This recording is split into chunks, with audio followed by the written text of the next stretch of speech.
Hello friend, कैसे हैं आप सभी लोग।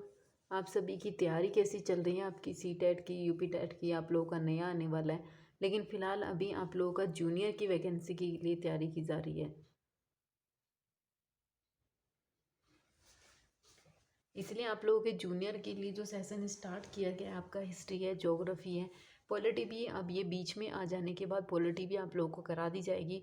उसके बाद आप लोगों का जो भी करंट वाला अफेयर, करंट अफेयर की जितनी भी आपको सीरीज होगी वो भी आप लोगों को साथ में करा दी जाएगी एक ही साथ में।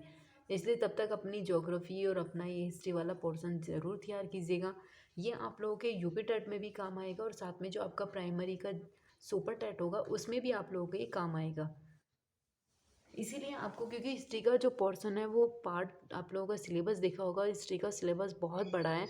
इसीलिए आपको ज़्यादा से ज़्यादा वीडियो हिस्ट्री की दी जा रही है। इसके साथ आपको एनवायरनमेंट की वीडियो भी आप लोगों को प्रोवाइड की जाएगी।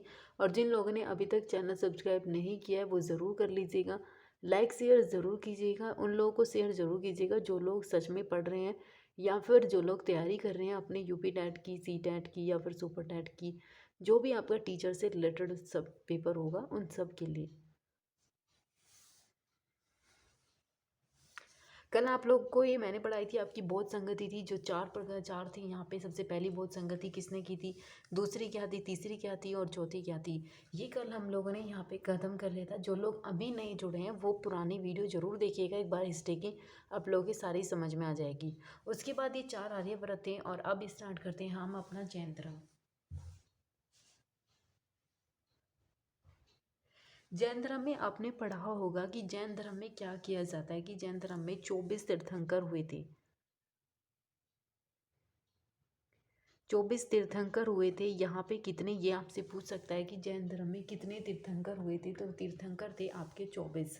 अब उसमें सबसे पहला कौन था जिसे आदि भी कहा जाता है, जिसे आदिनाथ के नाम से जाना जाता है आपका, इसमें सबसे पहला कौन था आपका, ये था ऋषभ देव। अब जो ऋषभ देव था उसका जो प्रतीक माना जाता है वो सांड को माना जाता है। ये ज़रूर याद रखिएगा कि ऋषभ देव जो सबसे पहला है, और 23 और 24 ये सबसे ज़्यादा पूछे जाते हैं इसमें। और ऋषभ देव क्या था, ये जैन धर्म के सबसे पहले प्रवर्तक थे। इन्हें ही इनका आदि पुरुष माना जाता है, यानी कि इन्हें माना जाता है कि इन्होंने सबसे पहले जैन धर्म के बारे में प्रचार प्रसार किया। उसके बाद सबसे पहला था आपका देव, ऋषभ देव। ऋषभ देव का प्रतीक माना जाता है क्या, सांड को। दूसरा आपका कौन था, अजीत। अजीत क्या था, अजीत का प्रतीक माना जाता है हाथी को। ये दोनों इसलिए प्रसिद्ध है क्योंकि इन दोनों का वर्णन आपको कहाँ मिलता है, ऋग्वेद में मिलता है, अजीत का और ऋषभ देव का। अब सबसे इम्पोर्टेंट बात है आपकी 23वां तीर्थंकर और 24वां तीर्थंकर। 23वें तीर्थंकर का नाम क्या है, ये आपको पढ़ा होगा, पार्श्वनाथ। जो आपको सबसे ज़्यादा, आप लोग के जितने भी अब मंदिर बनाए जाते हैं बहुत जगह आपको पार्श्वनाथ मंदिर मिलेगा। पार्श्वनाथ की बहुत सारी गुफाएं भी है, पार्श्वनाथ के मंदिर हैं। जैन धर्म पे अपने जितने भी मंदिर होंगे ज़्यादा से ज़्यादा उस पर ज़्यादा से ज़्यादा क्या देखते हो आप, पार्श्वनाथ देखते हो, अजीत देखते हो, या फिर ऋषभ देव का नाम देखते हो। इनके नाम सबसे ज़्यादा मिलते हैं आपके जैन धर्म में। अब ये भी पूछ सकता है कि पार्श्वनाथ जो थे इनका प्रतीक चिन्ह क्या था, इनका प्रतीक था सर्फ या फिर नागफण। अब लास्ट आपका 24वां तीर्थंकर हुआ। 24वें तीर्थंकर का नाम क्या है, महावीर स्वामी, जिसे इसका वास्तविक संस्थापक माना जाता है। किसको, महावीर स्वामी को। ये इसका था 24वां तीर्थंकर। जो क्या ना, इसका प्रतीक चिन्ह है सिंह या फिर शेर। आप लोगों ने कॉलेज में भी देखे होंगे कि ज़्यादातर महावीर स्वामी के प्रतीक बनाए जाते हैं अपने जैन वाले जो कॉलेज होते हैं उनमें। ठीक है, इतना आप लोगों को समझ आ गया होगा कि सबसे पहले जैन धर्म के कौन थे, ऋषभ देव थे। उनका प्रतीक चिन्ह क्या था, सांड था। दूसरा क्या था, अजीत था। अजीत का प्रतीक चिन्ह क्या था, हाथी। और तीसरा था आपका 23वां था पार्श्वनाथ। पार्श्वनाथ का प्रतीक चिन्ह क्या था, सर्प या फिर सांप। और 24वें तीर्थंकर का नाम क्या था, महावीर स्वामी, जो कौन थे, 24वें तीर्थंकर थे। और इनका क्या नाम था, सिंह या फिर शेर। और इसको माना जाता है इनका वास्तविक संस्थापक। इसको वास्तविक संस्थापक क्यों कहा गया, अब इसे वास्तविक संस्थापक जैन धर्म का क्यों माना जाता है, इसके पीछे भी एक रीज़न है, क्योंकि इन्होंने जैन धर्म का सबसे ज़्यादा प्रचार प्रसार किया। सबसे ज़्यादा अगर किसी को फैलाने का श्रेय दिया जाता है तो महावीर स्वामी को दिया जाता है। इससे पहले भी बहुत से लोग आए थे, लेकिन इन्होंने सबसे ज़्यादा प्रचार प्रसार किया, सबसे ज़्यादा इन्होंने क्या किया था, और इन्होंने इसका सबसे ज़्यादा प्रचार किया था, फैलाया था इसे बहुत जगहों तक जा घूम घूम कर। उसके बाद यहाँ से आप लोगों ने पढ़ा होगा, जैन धर्म के दो पंथ में ये विभाजित हो चुका था। एक क्या था, श्वेतांबर, जो आपके दक्षिण भारत में ज़्यादा से ज़्यादा मिलता है। उसके बाद एक था दिगंबर, ये आपका श्वेतांबर उत्तर भारत में मिलता है, और जो दिगंबर आपके मिलते हैं वो दक्षिण में मिलते हैं ज़्यादातर।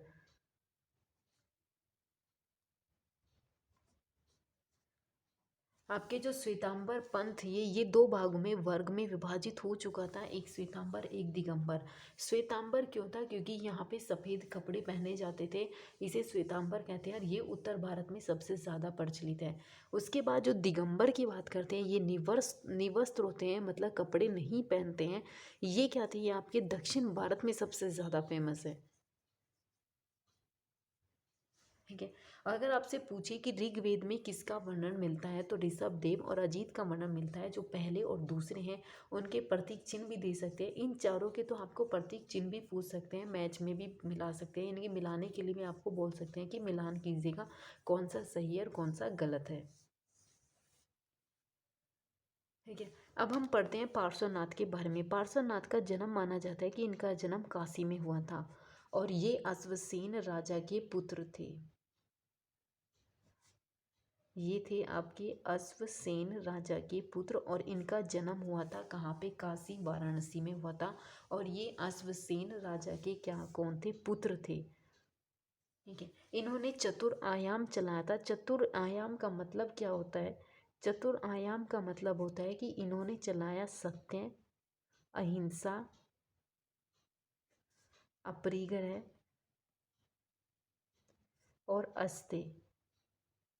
ये चार चीज़ इन्होंने चलाई थी। जैसे आपके चार आर्यवर्त जैन बौद्ध धर्म में चलाई गई थी कि दुख का कारण निरोग और उसका उपाय, या फिर निरोगामी। अब यहाँ पे पार्श्वनाथ ने क्या चलाया था, पहली बात तो उनका जन्म हुआ था काशी में। वो किसके पुत्र थे, अश्वसेन के थे। इन्होंने चतुर आयाम चलाया था, सत्य, यानी कि हमेशा सत्य बोलना चाहिए, अहिंसा, हिंसा के नहीं बल्कि अहिंसा पर अपने जितने भी कार्य किए जाते हैं वो अहिंसा के बलपूर्वक करने चाहिए, जिसे महात्मा गांधी ने आगे बहुत ज़्यादा चलाया।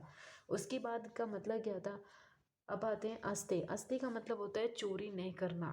उसके बाद आपका लास्ट है यहाँ पे अपरिग्रह, यानी कि धन एक मतलब अपनी मात्रा से ज़्यादा इकट्ठा नहीं करना। अगर आपके पास आपकी क्षमता से ज़्यादा आपके पास धन है तो उसे आपको दान कर देना चाहिए। अब महावीर स्वामी जी क्यों फेमस हुए, क्योंकि महावीर स्वामी ने इसमें एक चीज़ जोड़ा था, क्या, ब्रह्मचर्य। ये पांच पंचतंत्र के नाम से प्रसिद्ध है जैन धर्म में। ये पंचतंत्र के नाम से ही फेमस है यहाँ पे। ये आपके पंचतंत्र के नाम से फेमस है। इसमें क्या है, सत्य, अहिंसा, अपरिग्रह, अस्तेय और ब्रह्मचर्य। ये पांच थे यहाँ पे जो महावीर स्वामी के ही थे, और महावीर स्वामी ने इसमें ब्रह्मचर्य जोड़कर इसको पांच यानी कि पंचतंत्र के नाम से ये जाने जाने लगे थे। अब महावीर स्वामी के नाम से जानते हैं कि महावीर स्वामी जी का नाम क्या था। अब हम बात करते हैं महावीर स्वामी के बारे में। महावीर स्वामी का नाम क्या था, इनका नाम था वर्धमान। इनका नाम भी कभी कभी पूछ सकता है कि इनका नाम क्या था, वर्धमान। इनकी माता का नाम था त्रिशला देवी। अब ये कौन थी, ये चेटक की बहन थी जो लिच्छवी वंश से संबंधित थी। इनके पिता कौन थे, इनके पिता थे यहाँ पे सिद्धार्थ, जो कि जात्रक संप्रदाय व वंश से संबंधित थे। इनकी सिर्फ एक ही इनकी पत्नी का नाम था यशोदा देवी। इनकी पुत्री का नाम क्या था, क्योंकि इनका सिर्फ एक ही पुत्री थी, उसका नाम था अनुजा। अनुजा के नाम से क्यों फेमस हुए ये, क्योंकि अनुजा का जो पति था जामलिक, वो इनका सबसे पहला क्या कहलाया, उपदेश सुनने वाला, यानी कि इन्होंने सबसे पहला जो जिसको उपदेश देने वाले कहते हैं, इनका सबसे पहला जो जामलिक था इसका दामाद था। जामलिक ही इनका सबसे पहला शिष्य कहलाया था ये। और ये भी 30 वर्ष की अवस्था में घर को छोड़कर नहीं गए थे, बल्कि अनुमति लेकर गए थे, अपने भाई से ये अनुमति लेके गए थे, नंदी वर्मन से, कि मुझे मतलब ज्ञान प्राप्त करना है इस तरीके से। क्योंकि महात्मा बुद्ध जो थे, गौतम बुद्ध थे, उन्होंने रात को ये चले गए थे घर छोड़कर, उन्हें किसी को कुछ नहीं बताया था और वो 29 वर्ष की अवस्था में चले गए थे। और महावीर स्वामी यहाँ पे 30 वर्ष की अवस्था में चले गए थे और उन्होंने काफ़ी तप किया था, उसके बाद ही वो जिन कहलाए थे। उन्हें बहुत सारी उपाधियाँ मिलती हैं कि उन्होंने निवस्त्र भी धारण कर दिए थे, यानी कि उन्होंने वस्त्रों को त्याग दिया था। लोगों ने उन पे, जब वो घूम घूम कर उपदेश देते थे तो लोगों ने उन पर ताने मारने शुरू कर दिए थे, पत्थर मारने शुरू कर दिए थे। वो उस चीज़ को भी सहन करते थे। इसलिए सबसे ज़्यादा अगर कोई वास्तविक संस्थापक माना जाता है, महावीर स्वामी जी को ही माना जाता है। और इसी में ही जब इनकी मृत्यु हुई थी तो ये हुई थी संलेखन क्रिया से। अब इसीलिए जैन धर्म में संलेखन क्रिया क्यों फेमस है, क्योंकि जो संलेखन क्रिया होती हैं वो होती हैं कि किसी व्यक्ति का भूख प्यास के द्वारा मर जाना, यानी कि वो बिना पानी खाए या निर्जरा होता है, जैसे निर्जला व्रत रखते हैं, यानी कि वहाँ पे ना पानी पीते हैं ना खाना खाते हैं, उसके बाद उसकी मृत्यु हो जाती है। तो महावीर स्वामी की मृत्यु भी इसी तरीके से हो गई थी। उन्होंने अपनी इंद्रियों को वश में कर लिया था, उन्हें दुख का, सुख का या दर्द का कोई महसूस नहीं होता था, इसलिए वो ज़्यादा फेमस हुए थे, प्रसिद्ध हुए थे, वास्तविक संस्थापक माने जाते हैं।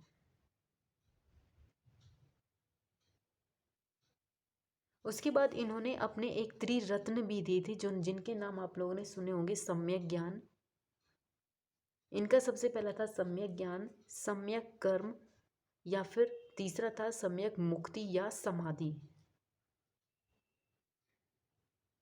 ये इनके तीन यहाँ पे आप लोगों ने पढ़े होंगे। सबसे पहला था इनका त्रिरत्न था, त्रिरत्न में सम्यक ज्ञान था, सम्यक मुक्ति था या फिर समाधि, और दूसरा था इनका सम्यक कर्म। ये इनके नाम से बहुत फेमस हुए थे अपने जैन धर्म, इसलिए महावीर स्वामी के बारे में ज़्यादा क्वेश्चन पूछे जाते हैं। ये अपने भाई से ही प्रार्थना करके, यानी कि उनसे अनुमति लेकर ही गए थे, वो भी 30 वर्ष की अवस्था में, और इन्हें 70 साल की अवस्था में ही ज्ञान प्राप्त हुआ था। उसके बाद इन्हें बहुत सारी उपाधियाँ मिली, जिन के नाम से, निगंध के नाम से। इन्होंने अपनी इंद्रियों को भी वश में कर लिया था यहाँ पे।